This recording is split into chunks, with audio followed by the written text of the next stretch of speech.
Here we go. Lesson 7, using congruence to prove theorems. So, prove the sum of the measures of the interior angles of a triangle are 180 degrees. So first, we're going to draw a triangle. Boom, boom, boom. Try to match the shape of my triangle as much as possible, just for clarity's sake. Your label is A, B, C.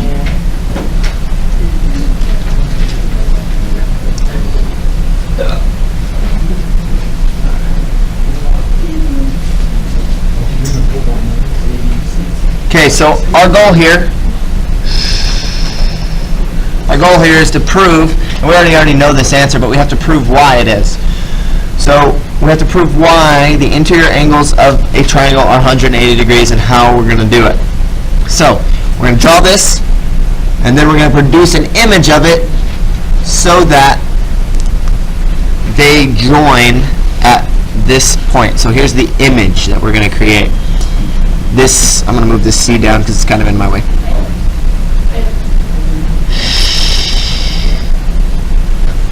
Okay, that was a bit of a dramatic rendition, but anyways, I have created another image of this. I'm just basically copying down my triangle after it has been reflected and rotated. Okay? So it has been flipped this way and then flipped over like that. Okay? So there is basically just two reflections or rotation, depending on how you want to look at it. Alright, so I've recreated it, and I'm going to recreate it a third time, but this time I'm going to just cover up this triangle real quick.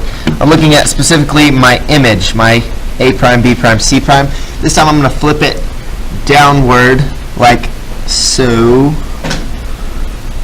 Okay, and my last image, this will be B double prime, bam. C double prime, bam, and A double prime. Alright, so basically I have flip, flip, flip, flip, lots of flipping. Okay, but I've recreated this entire thing. But notice something about my triangles. If I drew them perfectly, which I guess I did not here, but imagine I drew them perfectly. Okay. If I drew them perfectly, the measure of angle B and the measure of angle B prime and B double prime are all going to be equal to the same thing. Same thing with A and C. Okay, they'll all be equal to each other. So the point of this is after I did all this copying, look what happened on the very bottom. I made a straight line. What do we know about a straight line? 180. 180, but look at this. A, B, and C lie on that straight line. So whatever the measure of angle A double prime is, plus the measure of whatever angle B prime is, plus the measure of angle C, we know is going to be equal to 180 degrees. Why? Straight line. Because it's a straight line. It is the definition. It is the definition of a straight angle. Remember the definition of straight angle? We wrote it down quite some time ago. But a straight angle is what that creates. So we have basically just proven why the interior angles of a triangle are. But it takes a lot of copy and paste and copy and paste. Okie dokie.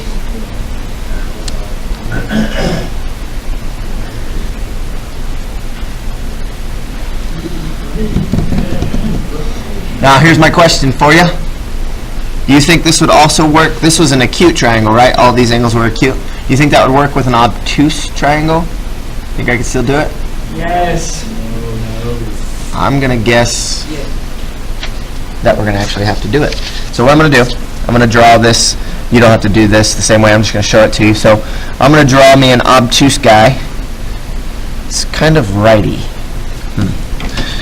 Let's draw him a little more obtuse. No, I'm just going to show you.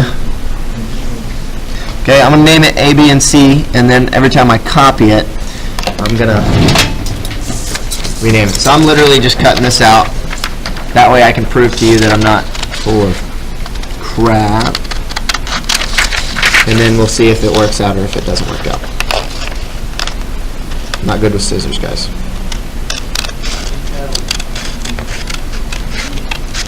Levi's not good with a watch. I'm not good with scissors. We all have our flaws. Maybe you should get one. Okay, so here we go. I'm going to draw just the angles. Okay, so the first angle that I'm going to draw is C. C, right there. Okay, all I did was draw that one angle. Then I'm going to flip it over, rotate it in other words, and I'm going to line up B right alongside it.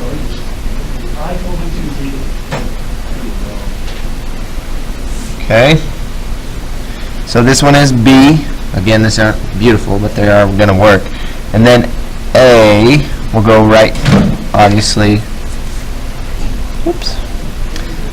A, and even though I'm a not good drawer, we can see that that's a straight line, right? So it still works with an obtuse triangle. I would just start flipping it around, bam, bam, and then just keep my rotation going, basically, bam. And it would make that straight angle every single time. So it does work with an obtuse triangle, it would work with an acute triangle, and it'll work with a right triangle as well. So every single triangle has an interior angle measure of 180 degrees. We just proved it. So using that little piece of information, that beautiful piece of information, we're going to go to the next page. Example B says non-adjacent angles formed by two intersecting lines are called vertical angles. We already know this definition, I hope, but just in case, let's draw it out. When in doubt, draw it out. Might be working for hug it out as well, but we're not here for that. All right. A graphing stick? What do you need a graphing stick for? I don't know where it's at here. So, vertical triangles. I want the first pair of vertical triangles, Levi. Vertical angles, sorry. I did. Tell me what the first pair of vertical angles are. Bailey was saying that I made one mistake, not that the answer was 1, sir.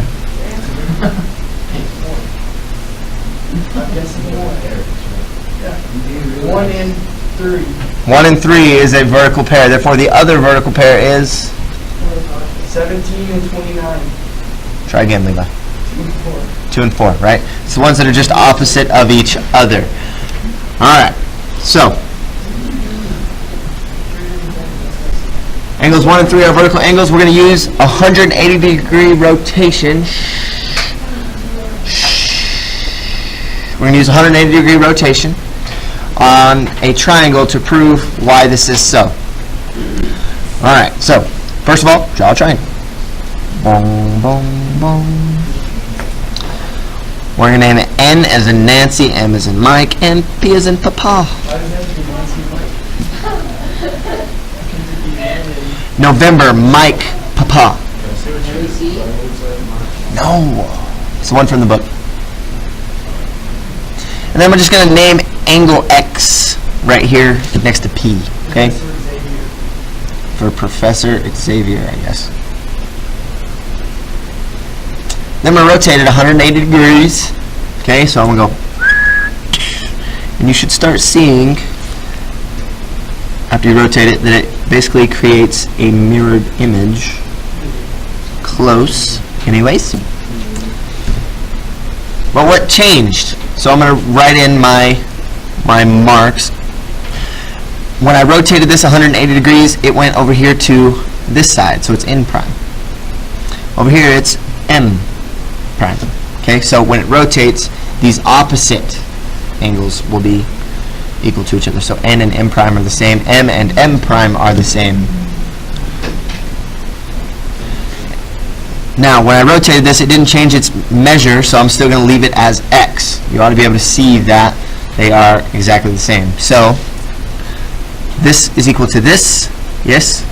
And if I move this 180 degrees, it's directly opposite of each other, so we also know that this angle is equal to this angle, which in our drawing was 2 and 4. So basically all we did was just do some rotations. That's it. Hip hip hooray! Vertical angles.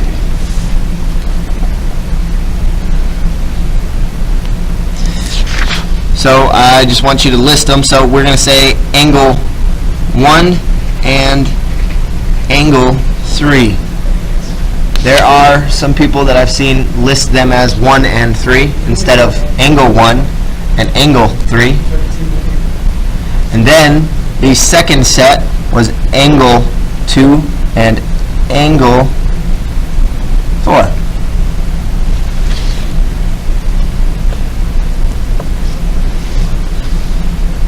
Flip to the next page when you're done.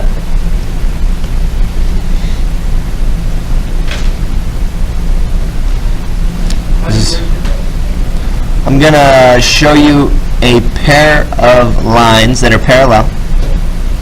Okay, so you're going to draw those out. So draw 2 parallel lines. 1, 2. That was terrible. Still terrible. Alright, best I can do. They're parallel lines, so I'm going to put arrows on them. I'm going to indicate that they are parallel by putting this arrow. This line is parallel to this line because I put an arrow on it. Yeah. Next thing, I'm going to cut it with a transversal. So, many of you don't know what a transversal is, so I'm just going to show you. It's another line that cuts through it. That's it. That's all it means. Transversal. So a transversal, by definition, is just a line that cuts through other lines, basically. So I'm going to identify a few pairs of, a few points here just for naming's sake. What is the relationship of angles 2 and 3 on the board? They're what? They're vertical angles, right? And when you zoom in on it, you can really tell how bad my arrows are. Anywho, does anybody know the relationship between 1 and 2?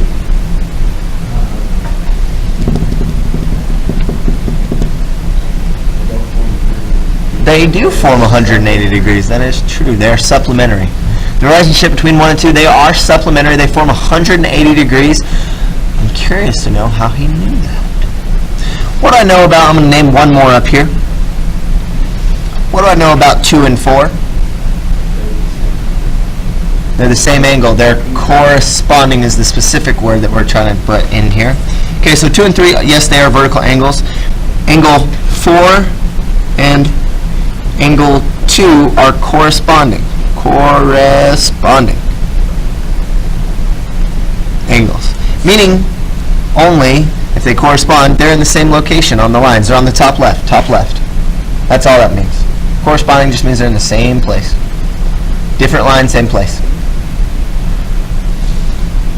Number 2 and number 4, they are brothers from another mother, kind of a deal. Okay? Different line. Now, 3 and 1. What about those two? They're corresponding as well. So I'm just going to mark them in here, same kind of deal. 3 and 1 are ditto, the same thing.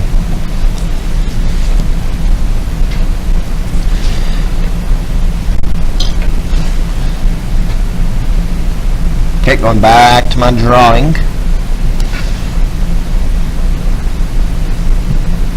Bailey said angles 1 and 2 are supplementary. They have a name also. Their relationship is called something.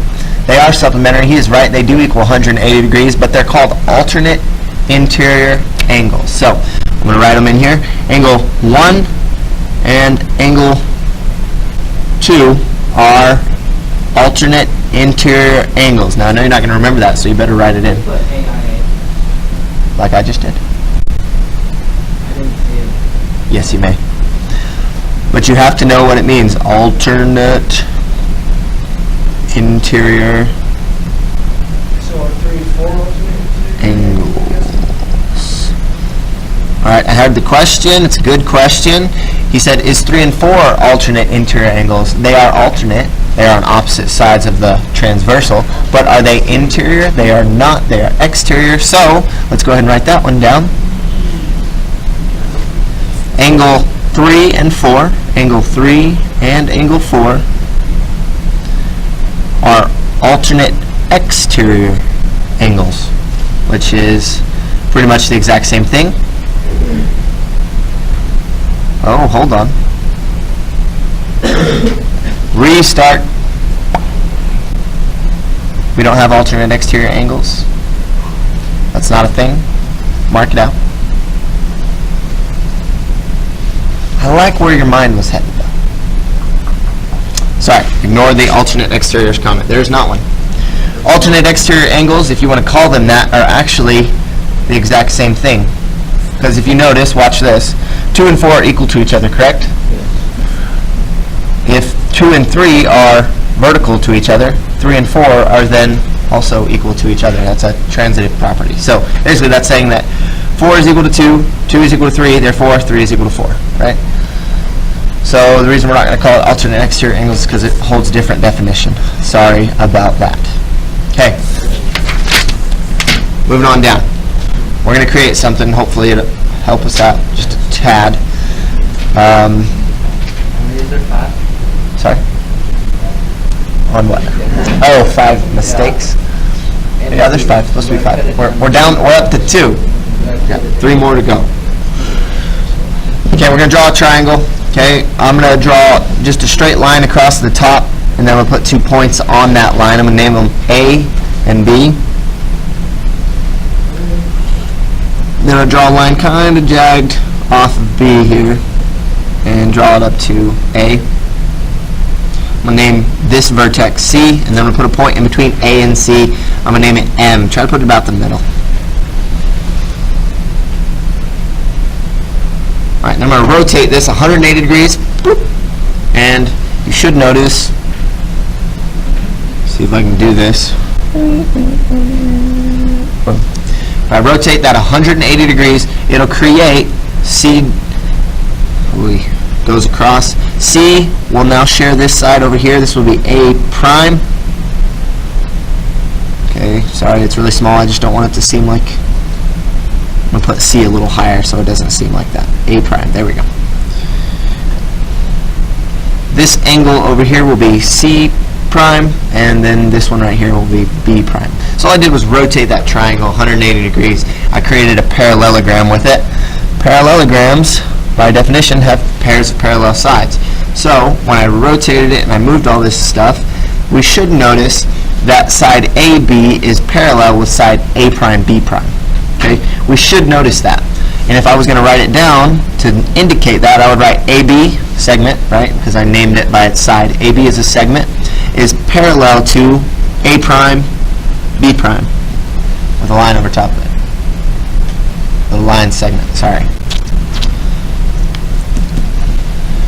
If that be true, then I should be able to notice a few things. I'm just going to extend my lines just a tad, make them dotted like this. Okay, so all I'm doing is extending them, drawing them straight. I'm extending AC, and then I'm also going to extend the bottom line of A prime, B prime. So just so you can see them, and they'll have arrows as well. Kind of get caught up a little bit. Alright, so continue on. We have now a few dotted lines. I'm going to zoom in on them so you can see mine just a little bit better. I'm going to talk about which one of these is the transversal. If I'm talking about AB as a line and A prime, B prime as a line, what is the transversal, Levi? M is not a line, it is a point. Line AC. AC. You could have called it AM or MC, whatever you wanted. But AM, this guy right here, AC, is the transversal. It's the one that cuts through the other two lines. Okay? So, if this is the transversal, let's look at these angles. This angle right here and this angle right here are equal to each other. Why? Because they're alternate. Okay? Let's go back to our chart here.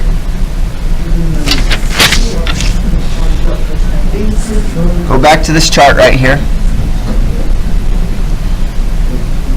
Angles 1 and 2, they're alternate interior angles. Remember how I said they're supplementary? You're going to have to add this one to Bailey's list of mistakes here. They're not supplementary, they're congruent. They're equal to each other. Not supplementary, they're congruent. And that one's a compliment of Bailey instigating me agreeing with him. Dang smart kids get me every time. Alternate interior angles, they're not supplementary, they're congruent. So if you wrote down that they're supplementary, erase it. Well, why don't you say something?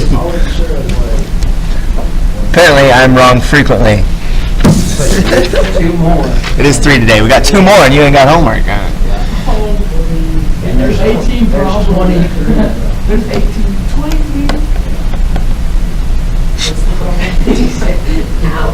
So, let's go back to this one. Angle BAC and angle ACB prime are alternate interior angles, therefore they are congruent to each other. I would mark that like this. Angle BAC is congruent to angle, we can call this C prime, A prime, B prime. Notice the middle is both the A's, okay, the A prime and the A. Okay, we need the definition of diagonal, so write it down. Diagonal is like this.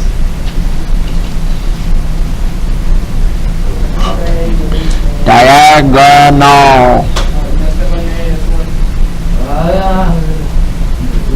That's how you spell it. Oh, you're really being nitpicky there, Chris. All right, a diagonal. It's a line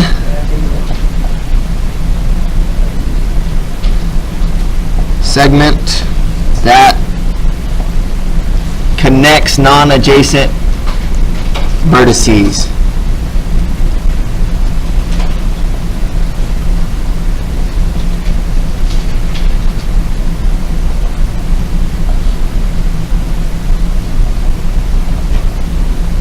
Then I'm going to do a little picture just to show you. I'll draw a little rectangle here. It's the kind of N that is really thin right here. There's a mark, you just can't see it on there. Here. Square's not very straight, man. That make you better?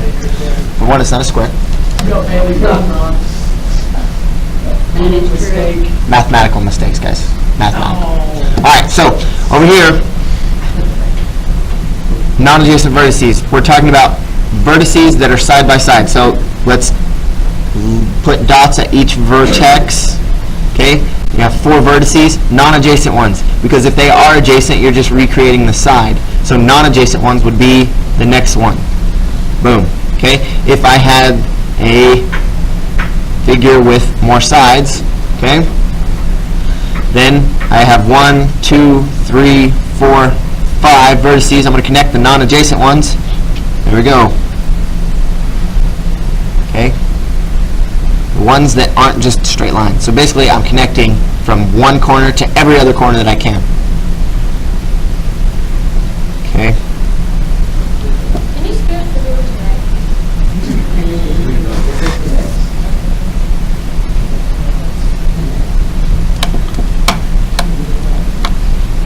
Okay, let's see if we know the definition of midpoint. What is the definition of midpoint? The middle of the line. Literally halfway, the middle, right? Not difficult.